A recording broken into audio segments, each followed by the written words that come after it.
Good morning વિદ્યાર્થી મિત્રો. નમસ્કાર સૌને. આજના જય શ્રી કૃષ્ણ. વિદ્યાર્થી મિત્રો, અંગ્રેજી વિષયમાં ગ્રામર વિભાગની અંદર આપણે ભણી રહ્યા છીએ એક્ટિવ પેસિવ વોઇસ. આની આગળના લેક્ચરમાં આપણે વિદ્યાર્થી મિત્રો એઝર્ટિવ સેન્ટેન્સ એટલે કે વિધાન વાક્યની વાત કરી. આજે આપણે બીજો ટોપિક ભણવાનો છે નેગેટિવ સેન્ટેન્સ એટલે કે નકાર વાક્ય. હવે વિદ્યાર્થી મિત્રો, આની શરૂઆત કરીએ એ પહેલા આગળના લેક્ચરમાં મેં તમને જે નિયમો સમજાવ્યા એ નિયમો એકવાર ફરીવાર તમને હું રિમાઇન્ડ કરાવી દઉં. બરાબર છે? કારણ કે બહુ જરૂરી હોય છે.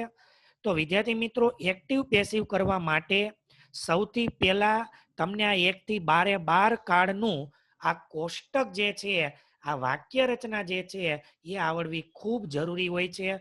એટલે જો વિદ્યાર્થી મિત્રો તમે હજુ પણ જો આ કોષ્ટક પાકું કર્યું ન હોય, તૈયાર કર્યું ન હોય, તો તમે વ્યવસ્થિત એક જગ્યાએ શાંતિથી બેસી 2 વાર 3 વાર 5 વાર લખી પાકું કરી અને આ કોષ્ટક આખું મોઢે કરજો.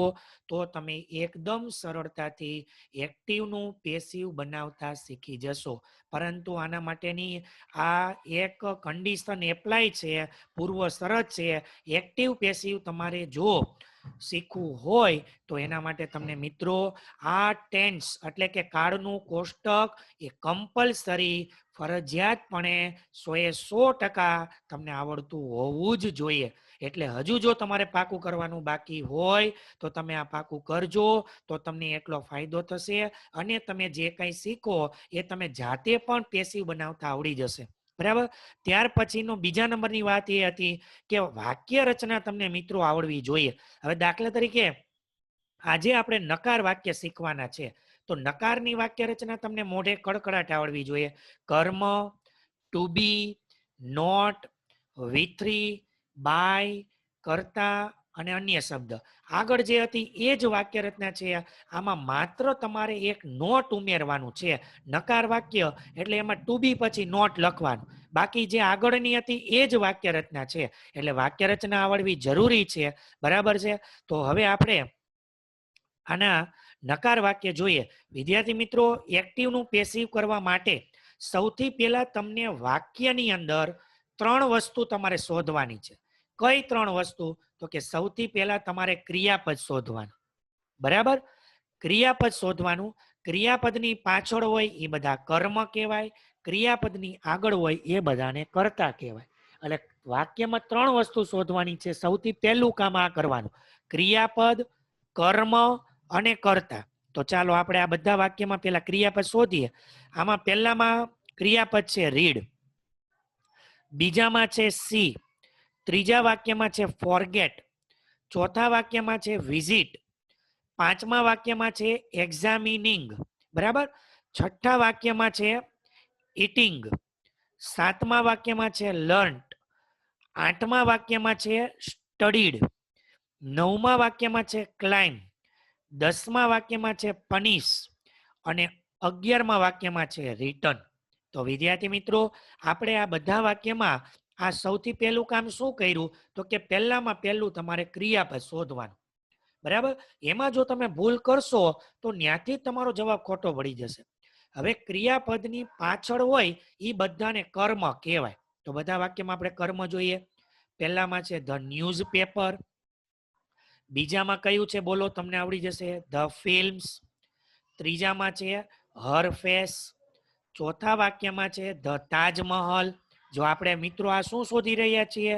કર્મ. પાંચમા વાક્યમાં છે ધ પેશન્ટ, છઠ્ઠા વાક્યમાં છે પાણીપુરી, સાતમા વાક્યમાં છે ઇંગ્લિશ, આઠમા વાક્યમાં છે ઇંગ્લિશ, નવમા વાક્યમાં છે ગિરનાર, 10મા વાક્યમાં છે ધ નોટી બોય અને 11મા વાક્યમાં કર્મ છે ધ મની. તો આપણે આ બધા કર્મ શોધી લીધા. હવે આપણે કર્તા શોધવાનું. તો કર્તા ક્યાં હોય વિદ્યાર્થી મિત્રો? મેં તમને આગળ હમણાં સમજાવ્યું. તો કે ક્રિયાપદની આગળ હોય એને કર્તા કહેવાય. તો આ પહેલા વાક્યમાં કર્તા કોણ છે? સી. બીજા વાક્યમાં વી, ત્રીજા વાક્યમાં આઈ, ચોથા વાક્યમાં વી, પાંચમા વાક્યમાં ધ ડોક્ટર, છઠ્ઠા વાક્યમાં આઈ, પછી 7મા વાક્યમાં છે હી, 8મા વાક્યમાં છે ધે, 9મા વાક્યમાં વી, 10મા વાક્યમાં ધ પ્રિન્સિપલ, બરાબર છે, અને 11મા વાક્યમાં કર્તા તરીકે છે હી. તો વિદ્યાર્થી મિત્રો, આપણે બધા વાક્યમાં 3 વસ્તુ શોધી લીધી. સૌથી પહેલા ક્રિયાપદ, એની પાછળ હોય બધા કર્મ, અને આગળ હોય કર્તા. તો બધામાં 3 વસ્તુ મળી ગઈ. હવે આપણે શું કરવાનું છે, તો કે કર્મને બધાને આગળ લઈ લેવાનું અને કર્તાને પાછળ લઈ જવાનું, અને વાક્ય રચના બોલતું જવાનું, જવાબ લખતા જવાનું. તો હાલો ચાલો આપણે જોઈએ. વાક્ય રચના શું આવે પહેલા? કર્મ. તો કર્મ કયું છે? ધ ન્યૂઝ પેપર, એને આગળ લઈ લીધું. કર્મ પછી આવશે ટુ બી. ટુ બી લખવા માટે કાળ નક્કી કરવો પડે. તો જો અહીંયા ડઝ છે, ડુ કે ડઝ હોય એટલે એ વિદ્યાર્થી મિત્રો કયો કાળ કહેવાય? ડુ ડઝ એટલે સાદો વર્તમાન. એના ટુ બી આવે એમિઝાર. તો અહીંયા ન્યૂઝ પેપર આવીને શું આવશે? ઇઝ આવશે. પછી નોટ નું નોટ, નોટ પછી V3, તો રીડ નું V3 રીડ જ થાય. V3 પછી બાય, તો બાય. પછી બાય પછી આવશે કર્તા, તો કર્તા કોણ છે? સી. તો અહીંયા સી નું શું થઈ જશે? હર. અહીંયા એક થોડીક ભૂલ છે, મિસ્ટેક રહી ગઈ છે લખવાનું, બરાબર, ટાઈપ કરવાનું. એટલે અહીંયા શું આવશે? By her. સી છે એટલે બાય હર, અને અન્ય શબ્દ ડેઈલી નું ડેઈલી, બરાબર. ત્યાર પછી જોઈએ આપણે, we do not see the films every day. હવે આમાં ક્રિયાપદ સી હતું, તો કર્મ છે ધ ફિલ્મ્સ આગળ લઈ લીધું, તો ધ ફિલ્મ્સ. કર્મ પછી આવશે ટુ બી. ટુ બી માટે શું નક્કી કરવાનું? તો કાળ નક્કી કરવાનું.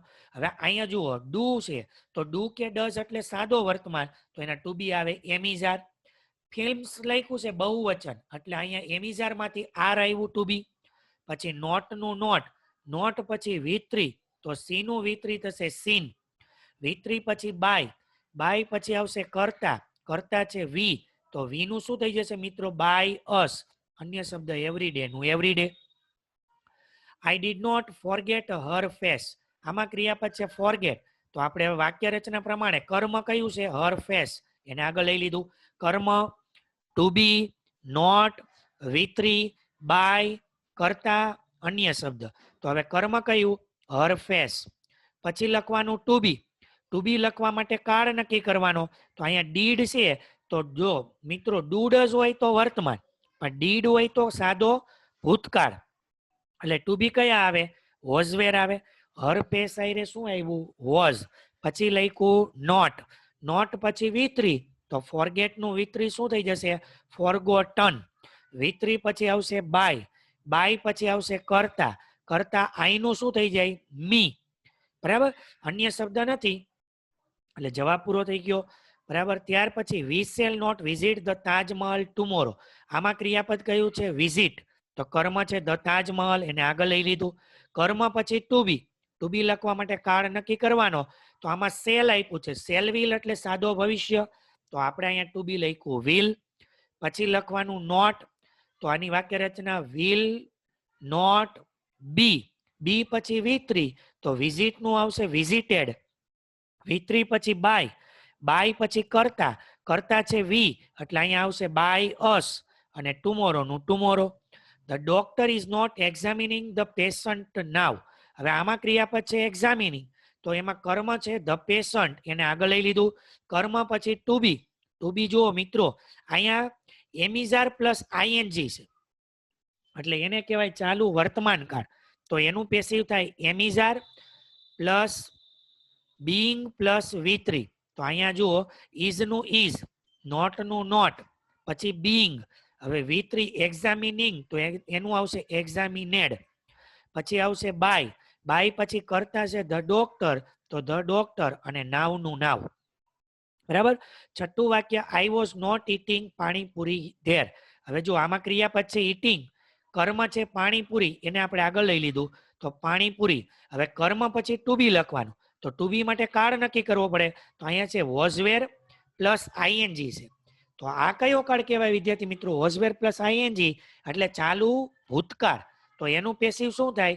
Was were plus being plus V3. તો પાણીપુરી વોઝ, પછી નોટ નું નોટ, પછી બીઈંગ, ઇટિંગ નું V3 થશે ઇટન. પછી બાય, બાય પછી કરતા છે આઈ, તો આઈ નું થઈ જશે મી. બરાબર.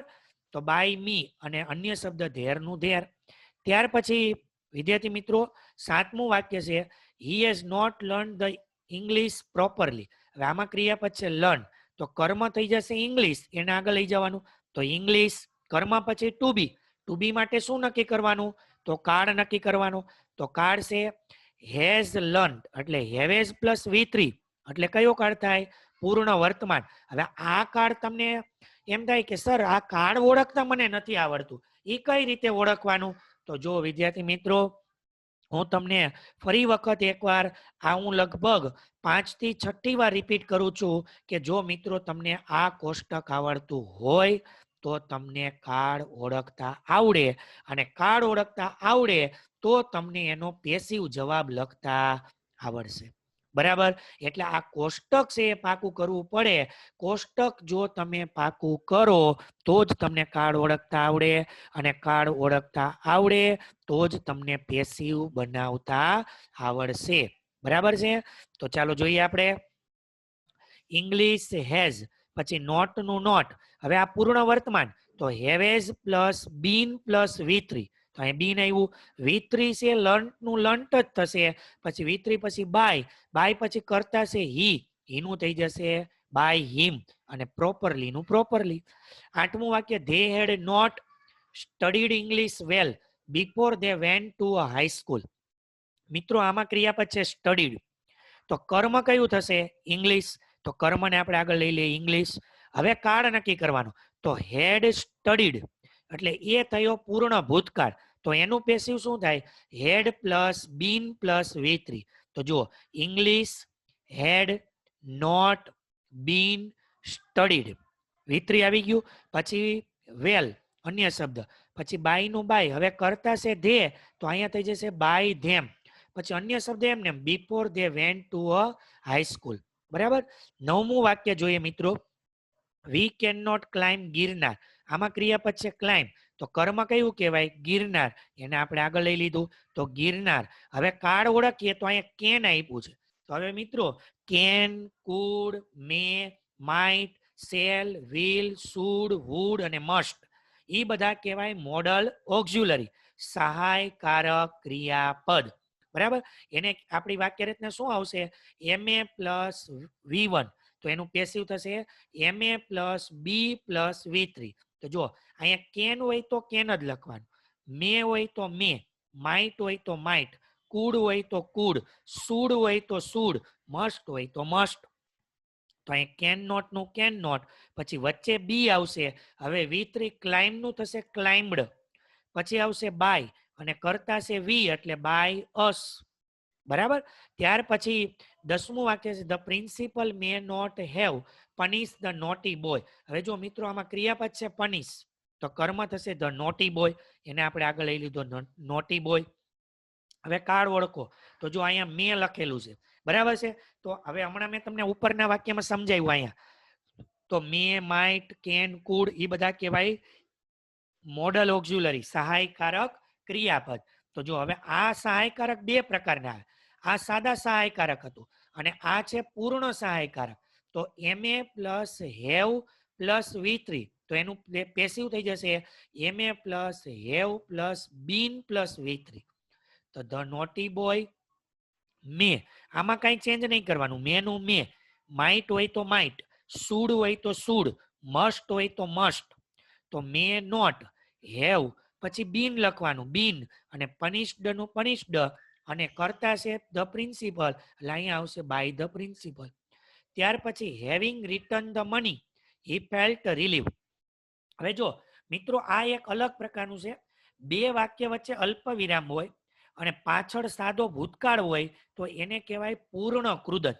યાદ રાખજો.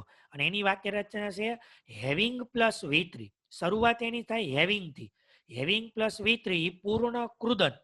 બરાબર? તો હવે આમાં કર્મ છે ધ મની, તો એને આગળ લઈ લીધું ધ મની. હવે પેસિવ થાય having plus been plus V3, તો મની હેવિંગ બીન રિટર્ન. બરાબર? હવે આમાં બાય અને કરતા એવું ન આવે, અલ્પ વિરામ, અને પાછળનું વાક્ય બેઠે બેઠું લખવાનું હી ફેલ્ટ રિલીવ, અલ્પ વિરામ પછી હી ફેલ્ટ રિલીવ. તો આ પૂર્ણ કૃદંતનું વાક્ય હતું. તો વિદ્યાર્થી મિત્રો આ બધા જ કાળના વાક્યો આપણે આ નકાર વાક્ય શીખી ગયા. આની આગળના લેક્ચરમાં આપણે ભણ્યા હતા હકાર વાક્ય, આ જોયા આપણે નકાર વાક્ય. હવે આની પછીના નેક્સ્ટ વાક્યમાં આપણે ભણશું પ્રશ્નાર્થ વાક્ય. બરાબર? તો વિદ્યાર્થી મિત્રો, આનો તમે અભ્યાસ કરજો બરાબર. પણ ફરી એક વખત આના નિયમો તમારે પાકા કરવા ખૂબ જરૂરી હોય છે. બરાબર? તો જ મારી અને તમારી બંનેની મહેનત છે એ થોડીક વસૂલ થાય અને સફળ થાય. પણ એના માટે જરૂરી છે, શરત એ છે કે તમને નિયમ આવડવા જોઈએ. તો તમે 100% એક્ટિવ પેસિવ આવડી જાય. બરાબર છે? ખાલી સમજવાથી આવડશે નહીં. અને નિયમ એક દિવસ પાકા કરી લીધા એટલે આવડી જાય એવું નહીં. દરરોજે દરરોજ, જેમ આપણે પ્રાર્થના બોલતા હોય દરરોજ, ભગવાનની પ્રાર્થના દરરોજ કરીએ સ્કૂલ શરૂ થાય એટલે, એમ દરરોજ નિયમો પણ તમારે વાંચવા પડે, પાકા કરવા પડે, દરરોજ નિયમ બોલવા પડે એક્ટિવ પેસિવના. બરાબર?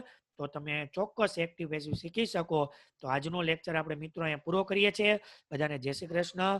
Thank you.